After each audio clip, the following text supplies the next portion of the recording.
All right. Good morning, ladies and gentlemen. I'd like to call this hearing to order and acknowledge that we're in Treaty 1 territory on the home and the traditional lands of the Ojibwe, the Cree, the Dakota people, and the national homeland of the Red River Métis. Our drinking water comes from Shoal Lake 40 First Nation in Treaty 3 territory. My name is Ron Merritt. I'll be your chairperson this morning. Introducing the panel members is via Zoom, Michelle Duncan and Mr. Brent McIntyre. Our recording secretary is Crystal Harland, and representing the city of Winnipeg from the assessment department is Ryan Vanderama. To the Zoom participants at the hearing, please note that you will be placed in the waiting room until the property is called upon. Then it'll be your turn to be admitted to the meeting. Kindly follow along the City of Winnipeg Board of Revision YouTube channel for the hearing process. Excuse me. Once the host has admitted you to the hearing, please close your YouTube player. You will then be permitted to speak in respect to your property. Once the hearing has been concluded, you may leave. This morning we'll be hearing an application of revision of the assessment roll according to the Municipal Assessment Act. The matters for which revision is requested have been described in each application, and we will limit discussions to those matters. The statements that are made at this hearing are sworn testimony, and anybody speaking these matters must be sworn in. Please be advised that comparisons with assessments of properties are not considered evidence of market value by the Board of Revision. The board is appointed annually. Excuse me. The board is reported annually by City Council, and it is independent along with the city administration. We make our decisions based on the evidence provided at this hearing and issue a written order that will be mailed to all parties as soon as possible, provided that there is no mail strike or emailed. Please note that the board's decision in respect to the application may be appealed to the Manitoba Municipal Board if the matter pertains to assessed value of classification, or the Court of King's Bench if the matter pertains to application from exemptions from taxation. Should you wish to appeal, information on how to do so will be included in the board's order. In respect to the hearing, I will confirm to the points of appeal of your property to be addressed and each applicant following the swearing in. We'll then have the assessor's testimony followed by questions that the applicant may have, and then it'll be the applicant's testimony followed by questions. Each side will have the opportunity to summarize if they wish. Once all evidence about the application has been brought forward, the applicant may leave. The process will repeat for each item on the docket this morning. The session will close after all applications have been heard, and the board will deliberate in private and make its decision. You will receive the board order by registered mail as soon as possible. I think they are emailing results due to the mail strike. As information, all public hearings are live stream recorded and will be part of the record. This morning we'll be hearing items 2, 3, 4, and number 6. So, Ms. Harlan, I ask you to swear in or affirm the assessor, and we might as well swear in or affirm Mr. Reimer. Yes, Mr. Chair. Before I do that, I would like to pass on a message to you that I got from my manager, Visa Hunter. If she asks that we keep this as efficient as possible because we need this room for 1 p.m. I think due to several withdrawals that have transpired, I think that is not a problem to get out of this room. So we will proceed then. All right. So we'll have Mr. Vanderama and Mr. Reimer affirmed, please. Yes. Mr. Assessor, would you please state your full name? Ryan Valderrama. Thank you. Do you affirm that the evidence you're about to give at this hearing is the truth, the whole truth, and nothing but the truth? I do. Thank you. Mr. Applicant, would you please state your full name? Very well, Reimer. Thank you. Do you affirm that the evidence you are about to give at this hearing is the truth, the whole truth, and nothing but the truth? I do. Thank you. All right. So the first item that we have on the docket is number 2, which is 5445 Rodland Boulevard. Mr. Mr. Valderrama. Whenever you're ready, you can take us through this property, please. Thank you, Mr. Chair. The property has a file number of 24-1797, and the roll number for this property is 01-005-872-500. The property is located at 5445 Roblin Boulevard. We're dealing with the roll year of 2025 using the reference date of April 1st, 2023. The assessed value is $10,074,000 with a classification of residential 2 and a liability of taxable. The property is an apartment with 2 buildings, 3 stories. Actual and effective year built of 2001. That's 63 suites with 64 indoor parking and 24 outdoor parking. It is zoned as multi-family with a land area of 195,181 square feet, a planned area of 31,429 square feet, a basement area of 31,089 square feet, with a total gross floor area of 91,981 square feet. On page 3 is the aerial photo of the subject property. On page 4 is the income valuation summary. Again, there are 63 units with an average monthly rent per unit of $1,483.72. It has a gross potential rent of $1,121,692, a vacancy rate of 3.4% or $38,138. It has an effective gross income of $1,083,554. The expense ratio is 52.12% or $564,748.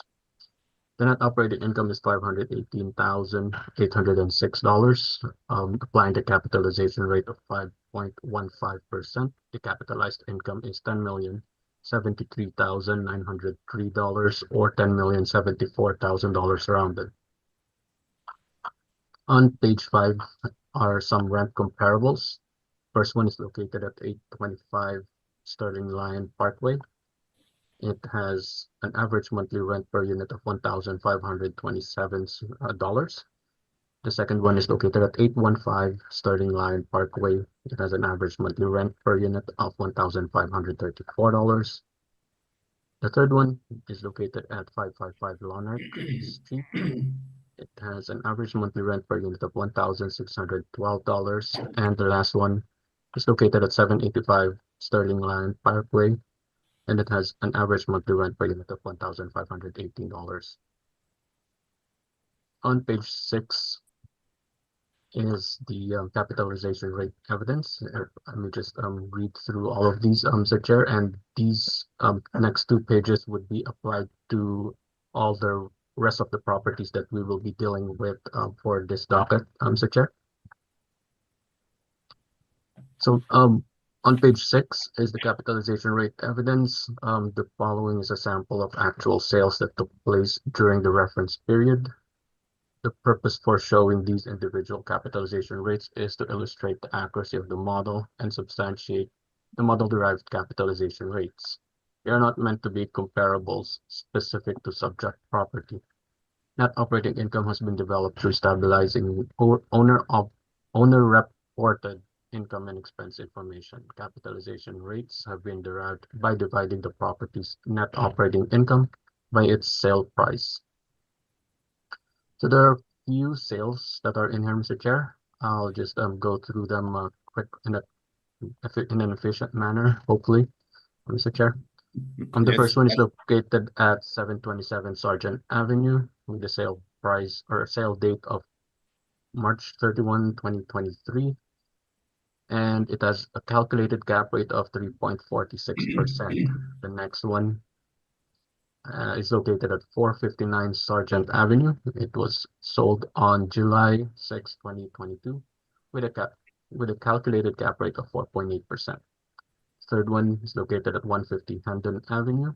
It was sold on June 2nd, 2021, and it has a calculated cap rate of 4.01%. The next one is located at 241 Yonge Street. It was sold on April 26, 2021, and it has a calculated cap rate of 4.21%. Another one here is located at 473 Burroughs Avenue. It was sold on April 8, 2021. It has a calculated cap rate of 5.65%. The next one is located at 677 Maryland. It was sold on December 15, 2020, and it has a calculated cap rate of 5.59%. Another one here is located at 2390 McPhillips Street. It was sold on October 9, 2020, and it has a calculated cap rate of 4.71%. Next one is located at 700 St. Mary's Road. It was sold on April 7th, 2020, and it has a calculated cap rate of 3.6%. Next one is located at 203 Bertrand Street. It was sold on June 14, 2019, and it has a calculated cap rate of 4.77%. The next one is located at 32 Arden Avenue. It was sold on March 1st, 2019, and it has a calculated cap rate of 5.02%. And the last one is located at 555 Corridon Avenue. It was sold on November 26, 2018, and it has a calculated cap rate of 5.74%. On the next page, Mr. Chair, is the capitalization rates chart that is attached to this brief. If I may read through the blurb, Mr. Chair. And this one also will apply to the rest of the properties being discussed today, Mr. Chair. Okay. A direct capitalization method is used to convert a property's single year of income into an indication of value by dividing the estimated net operating income by an appropriate capitalization rate. Capitalization rates can be derived from properties that have sold by dividing each property's net operating income by its sale price. For the 2025 general assessment, using the April 1st, 2023 as a reference date, capitalization rates were derived from model-generated estimates of net operating income and sale prices that were time-adjusted to April 1st, 2023. The assessed values produced by the application of these model-generated capitalization rates were compared to sale prices, and assessment to sale price ratios were calculated. The resulting ratio statistics for the Assessment and Taxation Departments, or ATD's, income producing models satisfied the standards specified and set forth in the Standard on Ratio Studies as approved in April 2013 and published by the International Association of Assessing Officers. ATD's capitalization rates are further supported by comparison with real estate market reports from Colliers International Canada, CBRE National Research, and Cushman and Wakefield. The following chart compares ATD's capitalization rates with the published rates by fitting ATD's rates into the property type categories used in these reports. ATD's property type classes are more comprehensive so that they cover every property type in the city.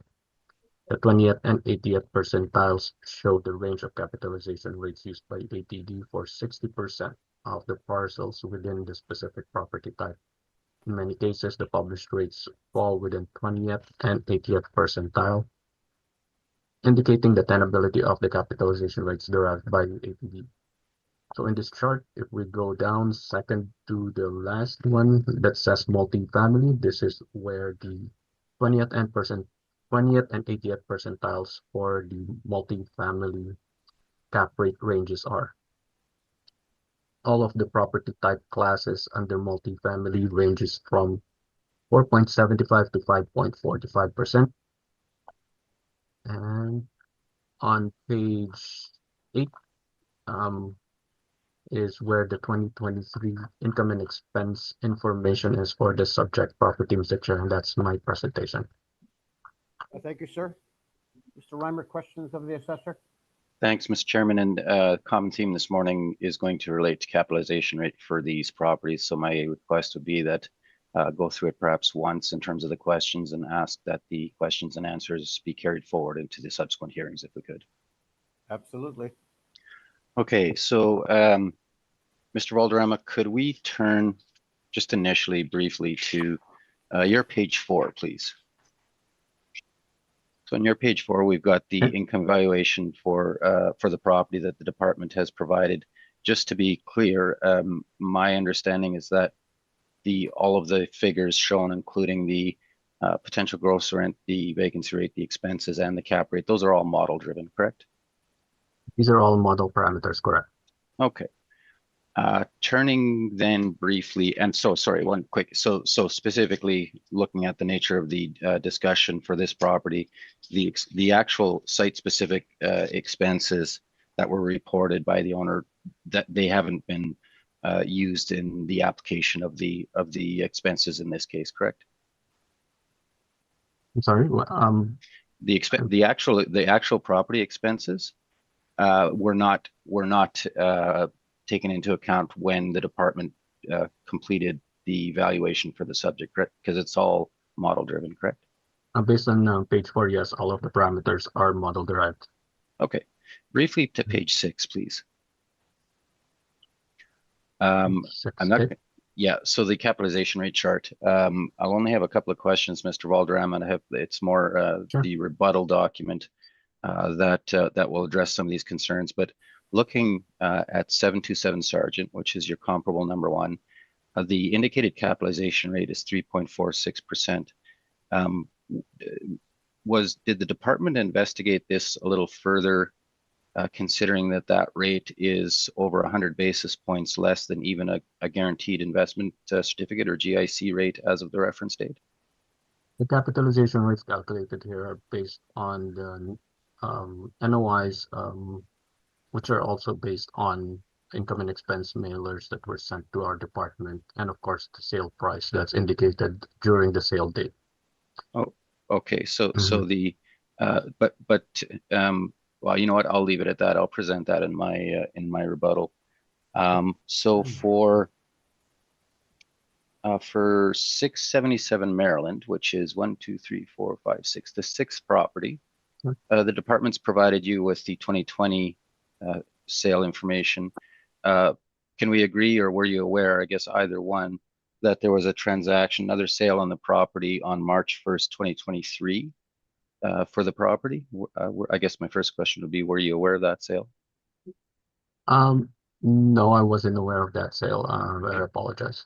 Okay, no, all good. To be clear, Mr. Valderrama, the presentation with that Maryland sale is the same as I've seen in other dockets, so Mhm. I'll leave it at that then.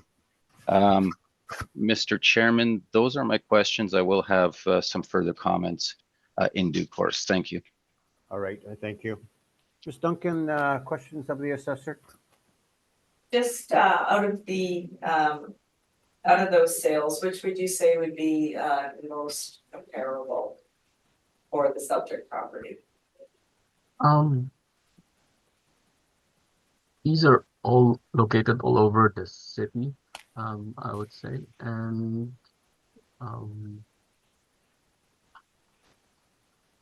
the subject property has 63 units. Of course, I would naturally veer towards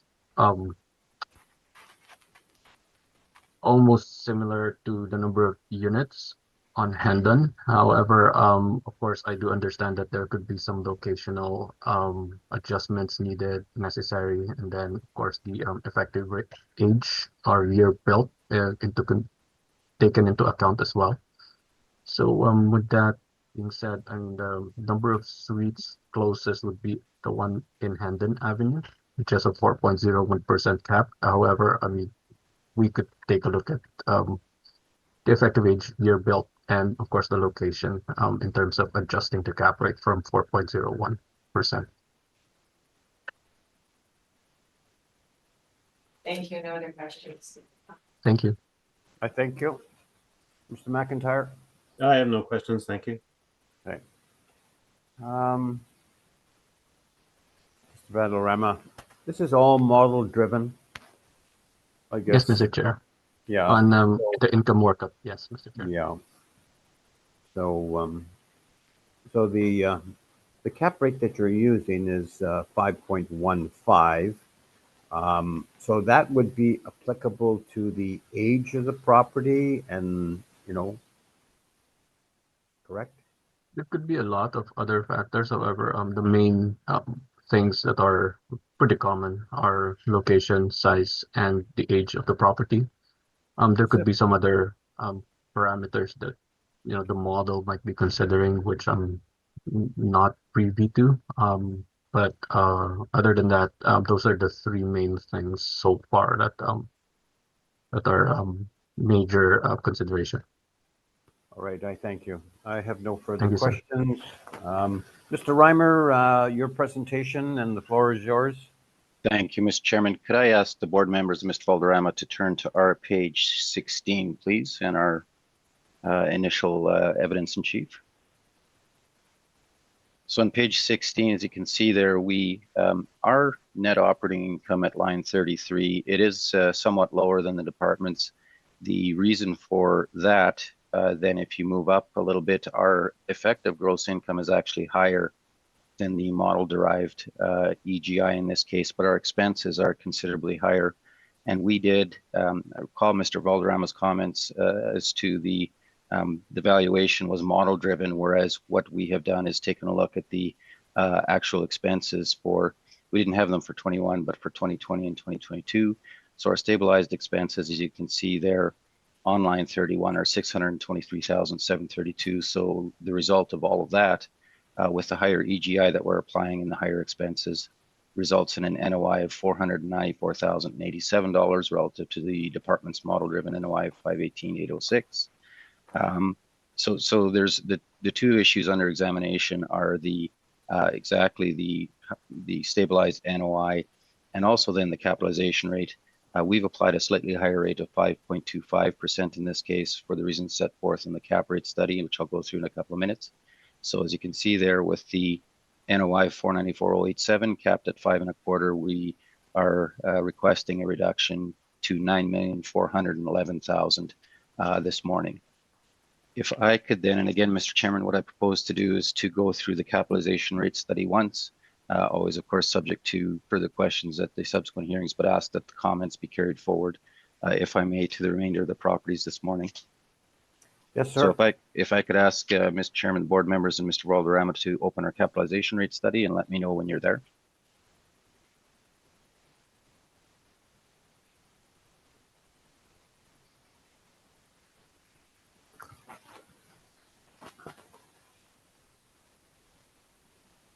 Does everyone have it?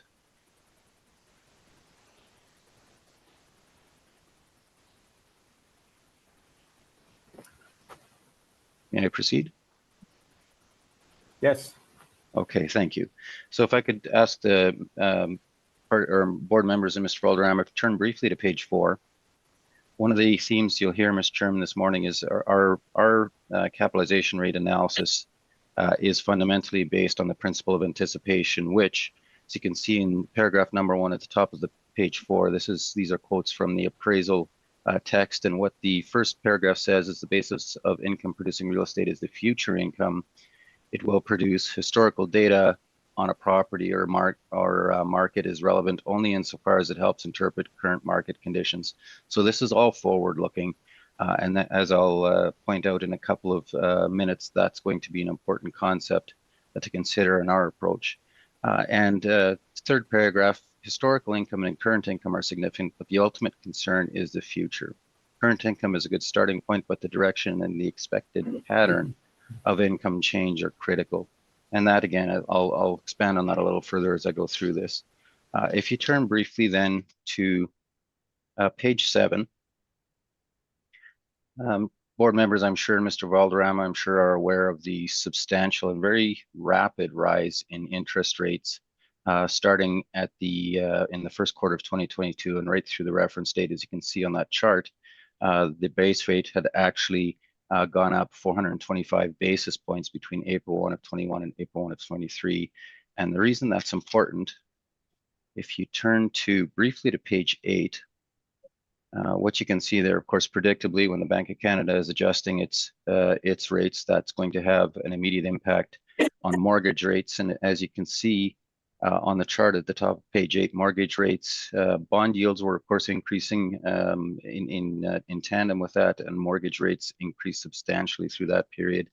And for our purposes, then, if you look at page 9, what you can see is there's two lines. One's the 10-year Government of Canada bond yield, which again is going to follow the interest rate decisions that the Bank of Canada makes, and the darker line is the national average cap rate, and for which you can see there very clearly, and this stands to reason that interest rates do have a significant and very clear impact on capitalization rates, to the extent that the cost of money is more, to the extent that there's more attractive alternatives, investment alternatives with higher interest rates, that would have an impact on capitalization rates.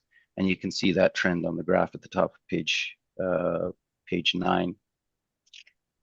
Then if we turn, so I'll get to the heart of the matter now, Mr. Chairman, if you turn to page 12, and I will state as I move into page 12, I'm asking the board members and Mr. Valderrama to make a note that we are not, we are withdrawing the capitalization rate calculation for 738 St. Mary's Road. The department in previous hearings over the past short while correctly pointed out that there was an error in our calculation. So for the purposes of the hearing this morning, we would ask that particular analysis be disregarded because of that error. So what we're left with, there's a total then of 5 properties that transacted and upon which our capitalization rate analysis rests, and they range from, as you can see there, a low of 5.42% up to a high of 7.11%. And in this case, I recall Ms. Duncan's question of Mr. Valderrama concerning the comparables, and I'll anticipate that, and I would suggest to you, Mr. Chairman, given the newer age of the property, I believe the age is 2001, and I'll just make sure I've got that correct. Yeah, it's a 2001 building. And with the number of suites, I'd suggest that the comparable at 2390 McPhillips with a capitalization rate of 5.59% would be most comparable in this case. So behind, and I'm not going to go, I'm sure the board members, Mr. Valderrama, have seen this study at some length. I won't go into it a lot of details, but starting at page 13 and through the rest of the study, we've got all of these details of our analysis and the supporting documentation behind that analysis. So again, I'll leave that for the board to consider. We've attempted to be very transparent with how we arrived at these figures, and ask the board to order accordingly based on this evidence. I will say though a couple of things in the case of let me go back to this 677 Maryland. That was, recall, Mr. Chairman, that was my question to Mr. Valderrama about the more recent sale. This is a property, it did in fact sell for $2.4 million in 2020, just as Mr. Valderrama had indicated, but there was another sale in March of 2023 at a lower price still at $2,176,000, and the indicated capitalization rate using that sale, which is just 1 month prior to the reference date, is 7.11%. In the case of 2390 McPhillips, that is also interestingly a property that both parties, both ourselves and the department, have presented as a capitalization rate comparable. And for us, and this gets to that principle of anticipation, if you turn to page 21 briefly, based on our research analysis and the information that we were able to obtain, the key sort of factor that we believe the department has overlooked in this case is that the rents that were in place at the time of the purchase appeared to be very low, very much below market. And what we've done is, you can see there at the top of that chart on page 21, we've applied a market rate for those suites. And as a result of that, the NOI that we calculate at the bottom is $1,084,000. And based on the final purchase price of $19.4 million, that's a capitalization rate of 5.59%. So that is an important, this gets back to the principle of anticipation and what the investors were, how they were modeling the property, and certainly with what we perceive to be very low rents at the time of transaction, and based upon the increase in those rents, that came along very shortly after that. We believe that we're being fair in our approach with applying the market rents for that property. So again, I would be happy to go through any of the further details, but I'll leave those comments for the board to consider based on our analysis. I also do have rebuttal, Mr. Chairman. Would now be the appropriate time to go through that rebuttal document? I think we will hear your presentation and then we'll get into the rebuttal. Certainly.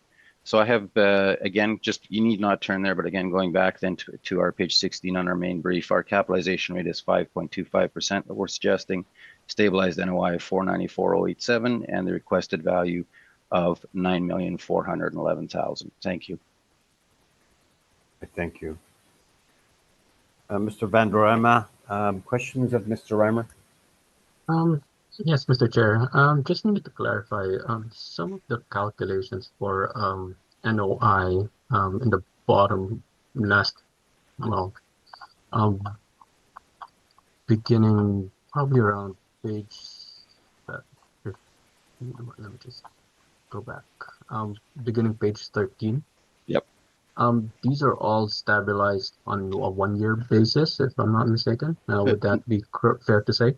No, actually not quite, Mr. Valderrama. So if you go through, so let's it's an important question, so I'll take the time, Mr. Valderrama, to give you the proper answer. Page 13, that was based on the 1 year that we had for 2021, as you can see there. And we've applied obviously a very significantly a higher rent based on the brokers' reports and the rental information provided by the brokers. So that's what we've applied in our analysis. That listing with the statement of the higher rents and the higher potential gross rents is included in the materials. For 677 Maryland, again, similar where we had the 2020 year end, March of 2022. We also had the rent roll from November of 22, and it's the average rents from that rent roll that was taken. The rent roll that we referred to was from November of 22. The transaction was in March of 23, so that would have been the most current rental information at the time of the transaction. If you go to page 19, 19 is the property on Maryland Street, and you can see there we had a 5.44%. And in this particular case, we've applied the CMH. We didn't have a lot of data to go on, but we applied the CMHC indicators to apply or come up with the rental information. And what we've done is applied, because this was a newer property, we've applied an expense ratio, stabilized expense ratio of 40%. Typically what we've seen with the new buildings, it ranged from between 35 and 42. So we applied a higher expense ratio at the upper end of that range at 40%. If you go to the next page, the Hendon property on page 20, there we actually had several years, 18, 19, 20, and we applied or we stabilized based on those 3 years. For the purposes of this hearing, it's important on page 21, we actually did have 3 years worth of information. As I said earlier, we'd applied, we believe the potential gross rent to be understated. We believe market was certainly higher than that, but we did refer to the 3 years of stabilized expenses in coming up with our capitalization rate. So all that to say, in a couple of cases, Mr. Valderrama, you're exactly right, it was 1 year, but there were other cases where there was more than just the 1 year's information that we had available. And on your subject property, going back and forth here. Subject property of 5445 Roblin. In terms of the R&M, repair and maintenance here, you use the actuals, did you? Or no, actually, if you go to our page 17, the next page, like right after our workup, what we've done is we've stabilized it. So we've taken out or stabilized it based on the information that you see there for 123,921, which is the actual R&M after you take out capital expenditures and waste and snow was 143,420. And so we have taken those out of the equation. Waste and snow, of course, is a separate category, but also stabilized the other items there, resulting in a lower expense for that category than was actually reported, which would be $145,093 versus our stabilized amount of $123,921.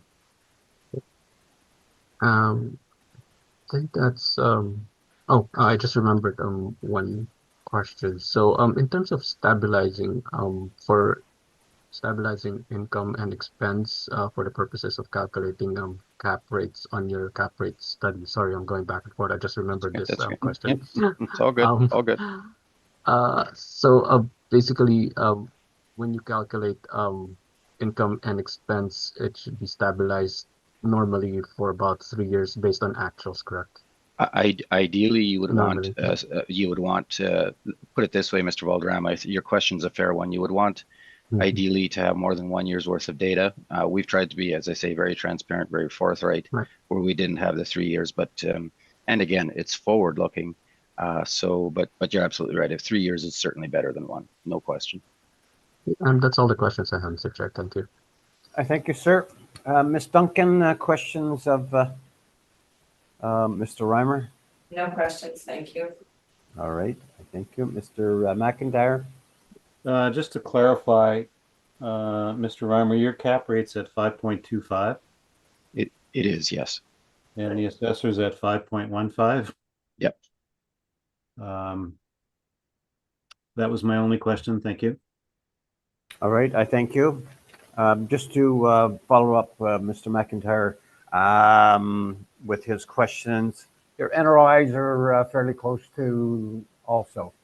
I mean, fairly, I would say, Mr. Chairman, fairly close, but there is actually a difference. So there's about a about a $25,000 difference. So it's not inconsequential. Okay. You have rebuttal evidence, and you can deal with that, and then we can question you in that. All right, perfect. Yes, if I could ask the board members and Mr. Valderrama to open up our rebuttal document at this time. Mr. Chairman, let me know when you're there, and I'll proceed. Proceed, Mr. Reimer. Thank you. Okay, so the chart is indicated. I'm now on page 2 of the document. The indicated range from what the department's presented this morning is 3.46 to 5.74. Recall, Mr. Chairman, I'd asked Mr. Valderrama about that 3.46% because, of course, that was a transaction that occurred in just looking here in March of 2023. And at that point, with interest rates having gone the way they had, it is fully 100 and I guess it'd be 104 basis points less than a GIC, no less, which is obviously very, very low risk or virtually no risk. And my comment would be, it seems, and understanding that Mr. Valderrama doesn't have the information showing how the department stabilized the NOI to arrive at 3.46%, but the concern we have is that it's so much lower even than a GIC rate at that stage that that indicated capitalization rate, I believe, is unrealistic in that economic environment. If you look at briefly to page 4, we've got the properties at 700 and Sargent and 241 Yonge.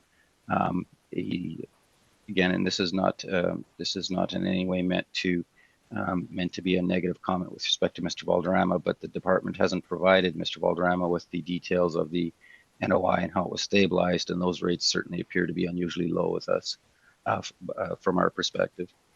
If you look at 49 Sargent, then the city's the second comparable, the MLS listing that we do have in our materials states an annual gross income of $101,142 with an average monthly rent of $740 per month plus some parking revenue at $40 per stall per month for 5 stalls.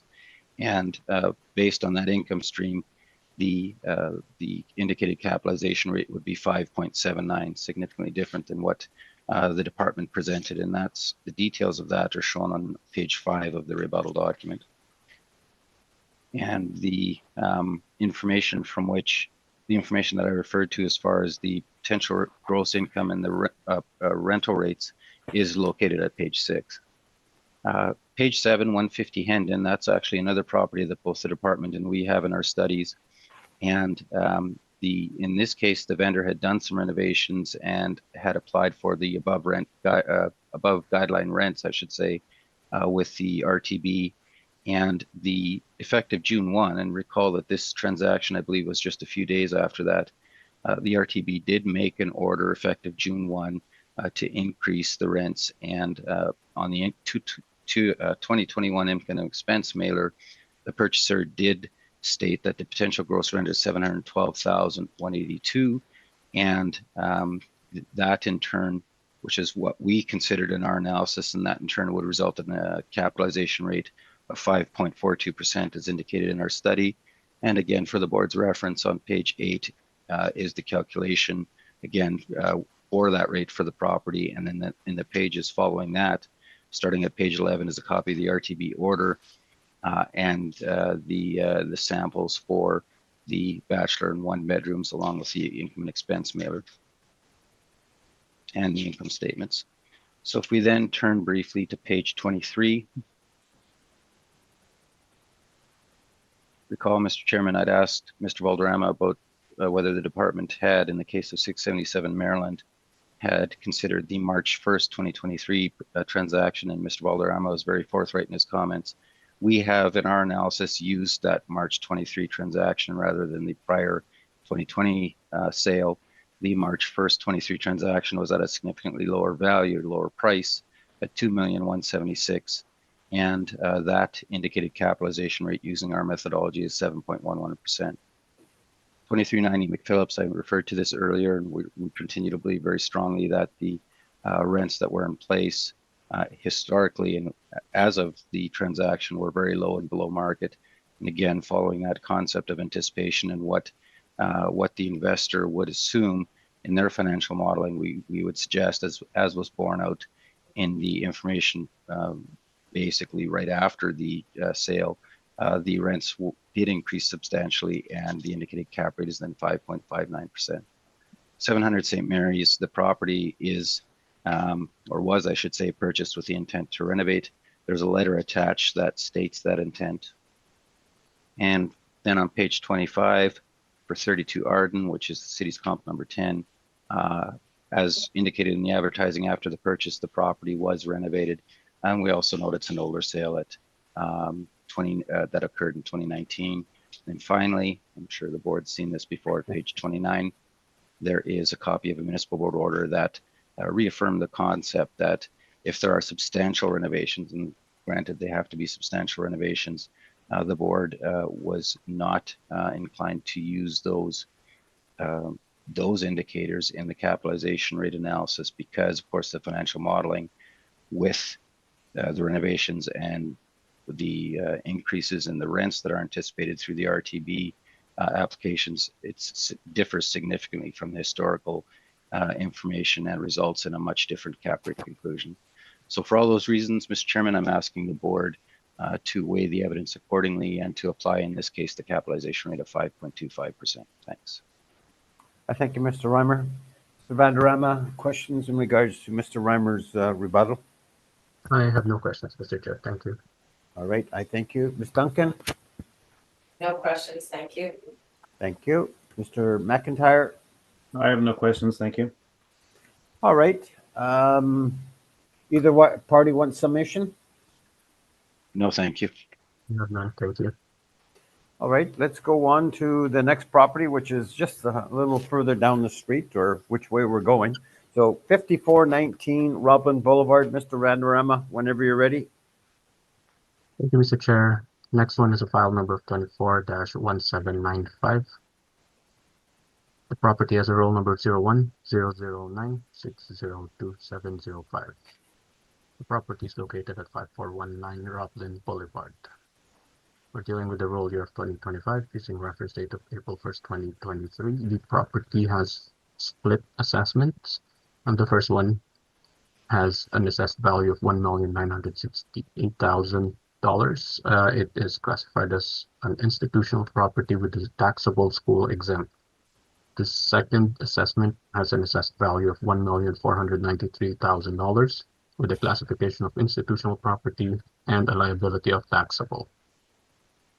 The property is a residential apartment with one building, one story, with an effective and actual year built of 1965. It has 22 suites with 14 outdoor parking.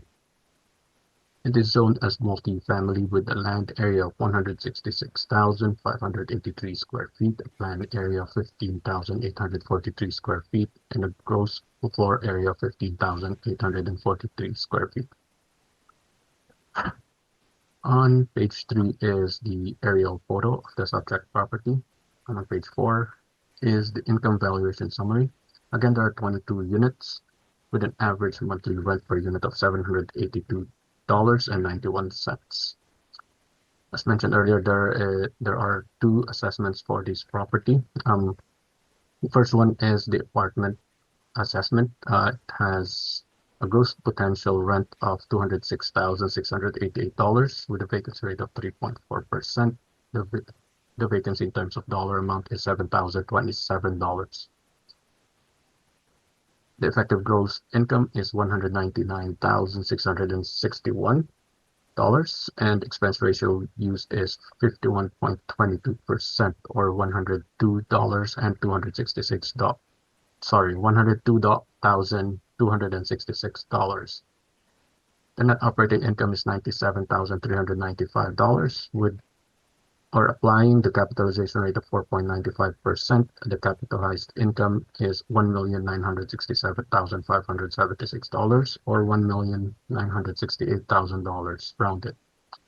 And the second assessment is a land value of $1,493,000. On the next page, page 5 are some rent comparables. There are 4. The first one is located at 3500 Roblin Boulevard.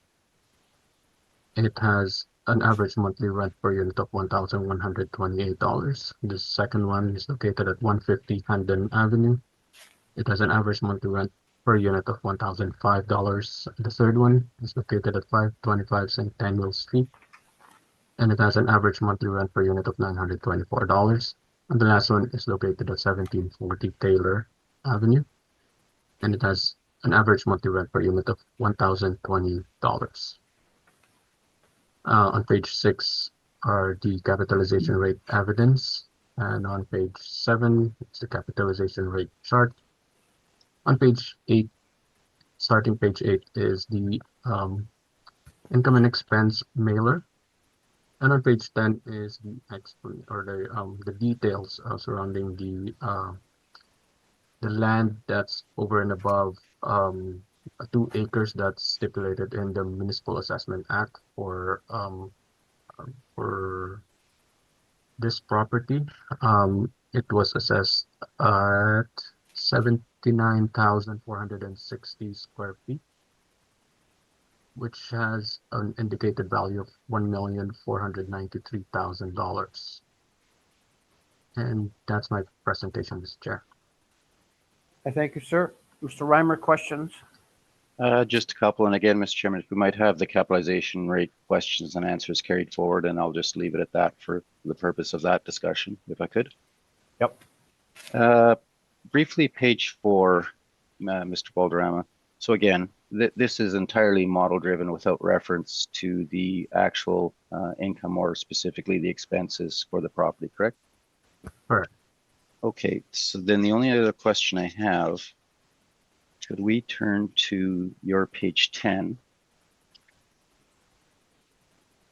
And so the land the land rates that are shown there, and the excess land value that's been applied, that then is based, looking at the top of your page 10, that is then based upon the a land area of 79,460 with a rate of 1879, correct? Yes, that's correct. Okay. Now, actually, I'm going to turn briefly back. Let's go to just briefly to your page 3, then I should say. So we can agree that the buildings, based on the configuration of the lot, the buildings actually bisect the entire lot, and they're roughly, actually they're indicated a little bit further to the what would be to the north of the subject property, and there's also some land to the south of the property then, correct? Correct. Okay, and in terms of the calculation of the, and I understand the calculation of the land area, because that's, of course, you're bound by legislation to calculate it based on that area. But did the department in this case, and if you don't know, Mr. Valderrama, that's fine, but did the department consider that the land to the north of the subject buildings would not be capable of development due to the configuration and the siting of the existing buildings? The concept of excess land is different compared to the land that's assessed over and above the statutory limit of 2 acres. Mr. Chair, for that matter, it is not whether if the land over and above the statutory 2 acres is developable or not. We are assessing it based on the fact that it is over and above 2 acres. And so whether it's developable or not, it's basically more on the question of is it over 2 acres or not. And the rate that was used was a model derived rate for the entire lot, Mr. Chair. So yeah, I think that's my response to it. So I'm Sure. not sure if I answered whether in it- it's developable or not, Yeah, Mr. Chair. in effect, you did, Mr. Valderrama. The answer is what I expected, that really a distinction wasn't made between what would in theory be capable of development and what wasn't, or what isn't actually. So I do believe you've answered the question. Mr. Chairman, those are my questions. Thank you. Thank you. Ms. Duncan, questions of the assessor? No questions, thank you. I thank you. Mr. McIntyre, any questions of the assessor? Yes, so how did you arrive at the land rate of 18.79? Because you don't appear to have any vacant land sales. Yes, Mr. Chair, I apologize on that one. It's based on model. That is a model on determined land rate, Mr. Chair. So there are no vacant land sales in the area? Wasn't able to look for one in time for in making this brief, Mr. Chair. Thank you very much. Thank you. Mr. Reimer, your presentation? Thanks, Mr. Chairman. So I want to go firstly, before I go to the income valuation, do want to deal briefly at the front end of this one with respect to the excess land value that the assessors put on the property. Recall that my questions really specifically focused on the distinction between the land to the south of the buildings and the land to the north. And the reason for that, if you turn briefly now to our page 16, please.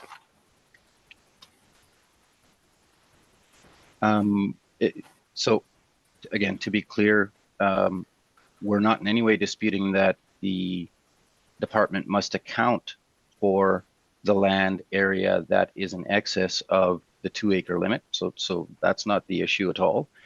The issue though is the rate of the land rate that should be applied to that excess land. And we're certainly drawing a distinction, as you can see on page 16, between the land to the south of the parcel, and that's the 51,337 square feet, which admittedly, and we're making no, we're certainly very aware that that would be capable of development, versus the land to the north of the buildings, which is too narrow and would not be. So our analysis, if you go then to our page, I think it's actually the page prior. Let me just confirm. Yeah, it's the page prior. If you go back then to page 15, there was a transaction, the vacant land that abutted the property, the subject property, sold in 2016 for $13.68 a foot. So that's certainly an interesting indicator, albeit somewhat removed from the reference date. What we've done in our analysis is we've applied to account for the fact that from our perspective, that parcel to the north of the subject improvements is not capable of development. So we've applied a lower rate of $10 a square foot. I do note though, as I was looking through the materials, I'm going to, and if Mr. Valderrama and the board members might make note of this, The other way to look at it is if we accept the modeled rate of 1891 a square foot, but then actually apply it to the portion of the property that is to the south of the buildings and which is capable of development, the indicated excess land value would be 965,000. Conceptually, this relates to the distinction that I'm guessing the board members have heard, the distinction between excess land, which is truly land that is capable of further development, subdivision, and sale, versus surplus land, which really provides little or no contributory value because it's just not capable of development for that purpose. So if the board is inclined not to accept our $10 rate, reflecting the distinction between the parcels or between the land to the north and south, then the request would be to recognize that the parcel to the north is surplus and not excess, apply the 1891 rate to the segment of the land that is to the south, which is capable of development, and that figure again is 965,000 relative to the requested values we'll see on our page 19 of 784. So if you go to page 19 now, you'll see the income valuation for the subject property. And this is actually, in terms of the general framework and the general differences, very similar to the prior property that was just heard. Our EGI, as you can see there on line 13, is actually higher than the department's by about $11,000, but our expenses are also higher at $129,426. So the indicated NOI, as we've calculated it, is $81,271. We are applying in this case a capitalization rate of 5.75%. This is a significantly higher rate, and recall, Mr. Chairman, what we're dealing with here is a significantly older building. It was built in 1965. So using our capitalization rate ranges, and I'm just going to get to the chart, which doesn't appear to be in here. If I could have a moment, Mr. Chairman, trying to look for the summary chart that has our ranges.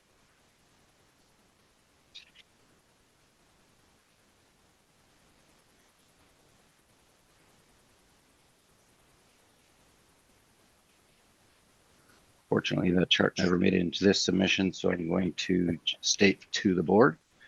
So the indicated range from our analysis for buildings built between 1946 and 69 is between 5.75 and 6.5.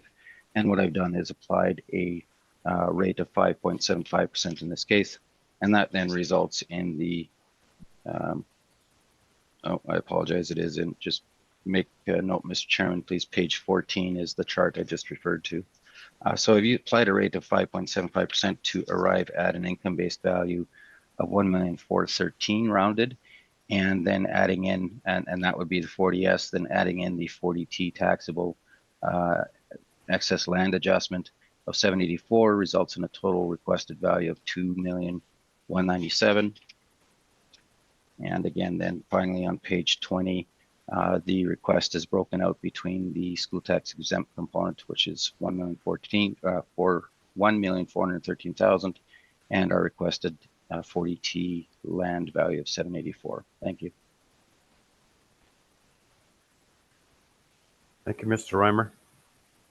Mr. Van der Rema, questions of Mr. Reimer? I have none. Okay, thank you. I thank you. Ms. Duncan, questions of Mr. Reimer? I guess same question is what Mr. McIntyre ran for the city. There's no land sale comparisons anywhere in your presentation, or did I miss it? There's the one transaction we refer to, Mr. Chairman. Again, going back to our page 15. Now, the date of the sale is a little removed from the reference date, but it was right. It's a transaction right next door. So 5429 Roblin, that land sale was in May of 2016 at $13.68 a square foot. So we did have reference to that, but we're also recognizing that it was an older sale, but recall that we're also suggesting, because the land to the north of the subject is not capable of independent development, that the factor, in theory at least, factoring up that purchase price to some extent to get it to the reference date, but then accounting for the fact that a significant portion of the subject lands are surplus and not excess. We've applied in our analysis the $10 rate to the whole area, or in the alternative, the $18 and some odd cents for the portion of the parcel to the south.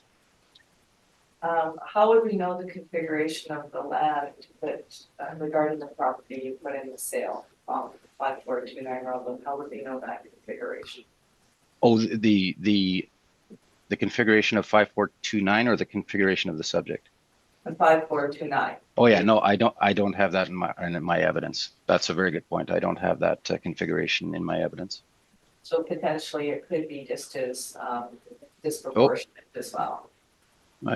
Well, okay, so I apologize. If you look at,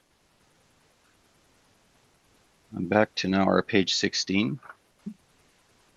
So that was a parcel of 182, right at the top. That was a parcel of 182,701 feet. So it's, again, it's just to the south of the subject property. But I don't have the entire configuration of that lot, Mr. Chairman, to Ms. Duncan's question. Certainly our information is that it was fully capable of development, but I don't have that in my evidence, no. Thank you. No other questions. I thank you. Mr. McIntyre, questions? I have no questions. Thank you. Right. All right.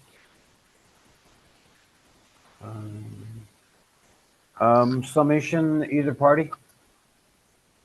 I have none, Mr. Chair. Thank you. No, thank you, Mr. Chairman. Okay.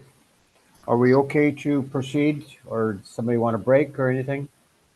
I think, can I suggest, Mr. Chairman, I'm guessing this last one might be pretty quick because of a preliminary issue. So if we're okay to proceed, I wouldn't mind doing that. All right. All right, let's go to the next one, number 4, 170 Hendon Avenue. Mr. Vanderrama, whenever you're ready, you can take us through that. Thank you, Mr. Chair. And I'm also withdrawing the recommendation of Oh, right. I see that. Non-cooperation. So I'm withdrawing it. Yeah. Okay. I noticed that there was no evidence in that respect, so the non-cooperation is not on the table. So so be it. So Yeah, continue thanks. on, please. Yeah. Okay. The next one has a file number 24-2971. It has a roll number of 01-000-920-800. The property is located at 170 Hendon Avenue. We're dealing with the roll year of 2025 using reference date of April 1st, 2023. The assessed value is $9,658,000. The property is a residential 2 with a liability of grantable. Property is an apartment with 1 building, 8 stories. An actual and effective year built of 1973. It has 151 suites and 50 outdoor parking. It is zoned as community with a land area of 50,350 square feet, a planned area of 20,760 square feet, a gross floor area of 83,927 square feet. On page 3 is the aerial photo of the subject property. And on the next page, page 4, is the income valuation summary. Again, there are 151 units with an average monthly rent per unit of about $726.01. The gross potential rent is $1,315,530. It has a vacancy rate of 3.4% or $44,728. It has an effective gross income of $1,270,802, an expense ratio of 57.82% or $734,778. It has a net operating income of $536,024. Applying the capitalization rate of 5.55%, the capitalized income is $9,658,090 or $9,658,000 rounded. On the next page, page 5, are some rent comparables. First one is located at 3201 Grant Avenue. It has an average monthly rent per unit of $1,038.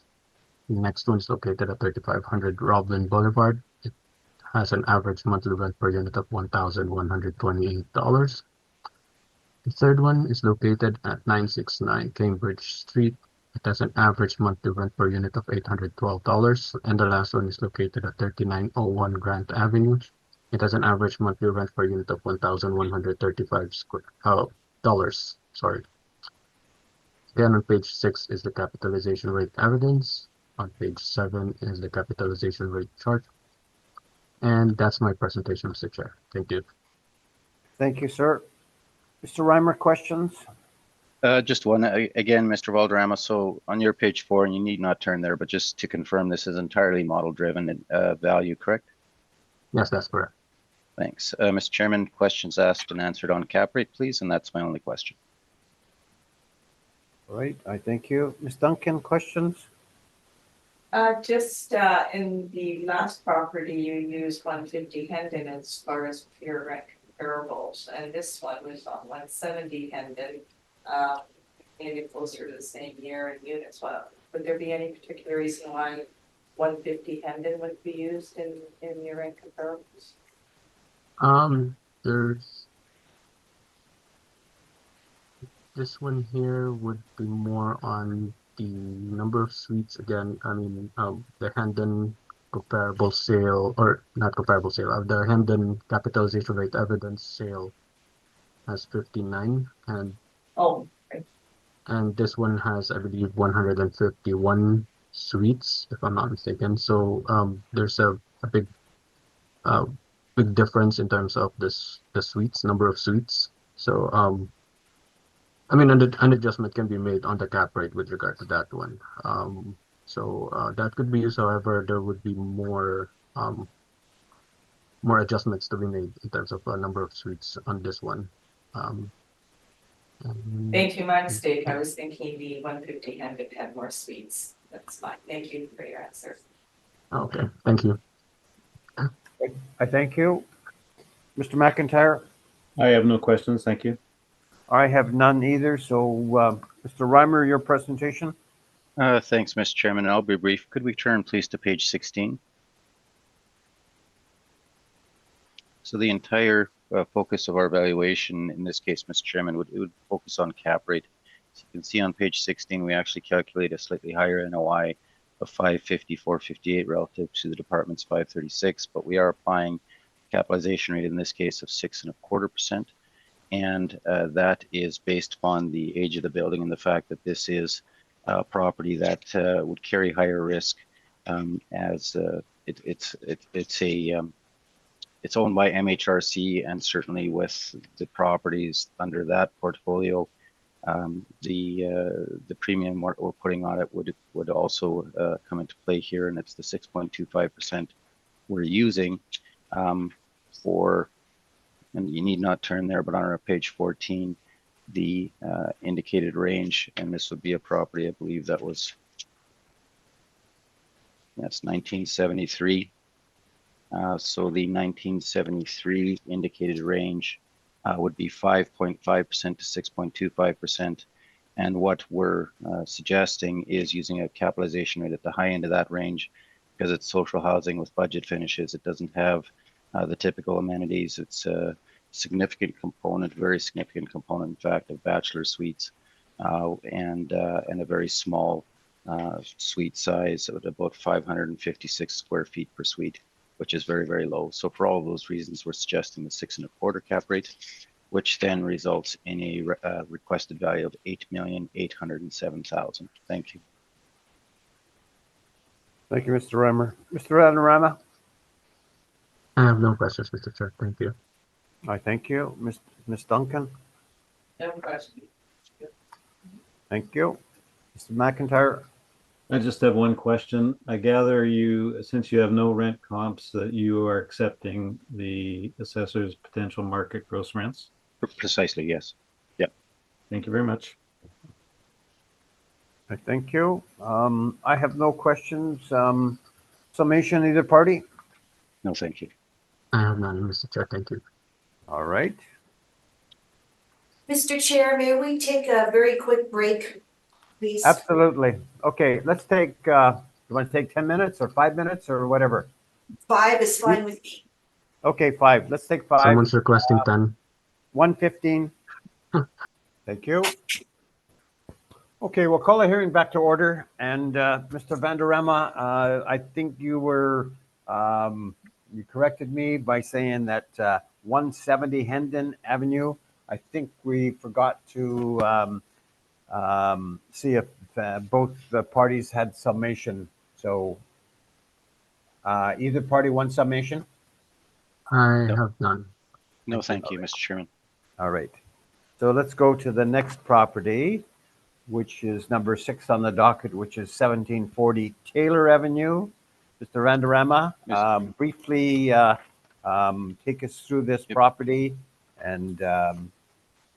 all Chairman, right. can I just interject just for the board's reference? We are seeking a confirmation under 54-1 at this time. So to the extent that that would impact the presentation, then I would ask the board and Mr. Valderrama to proceed accordingly. Thanks.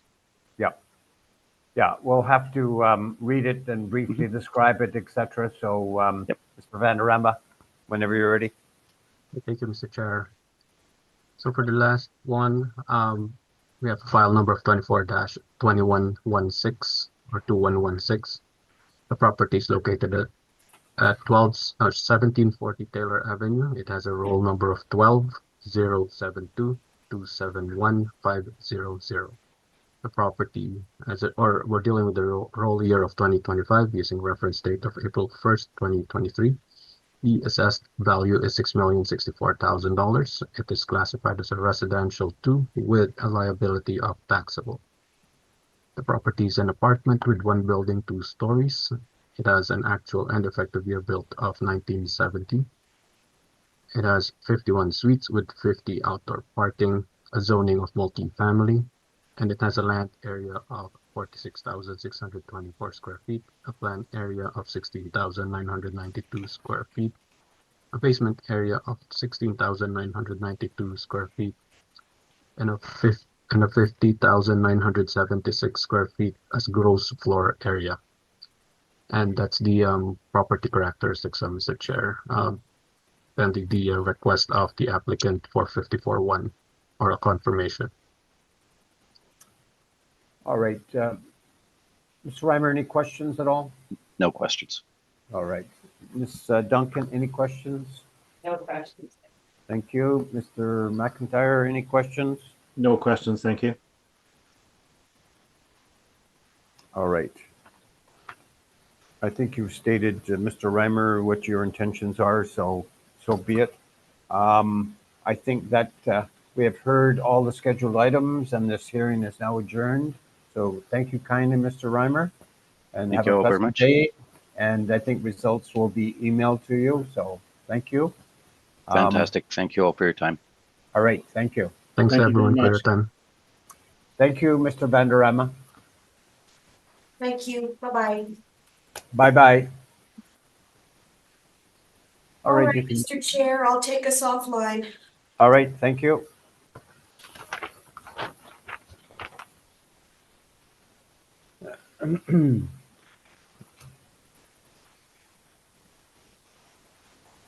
Okay.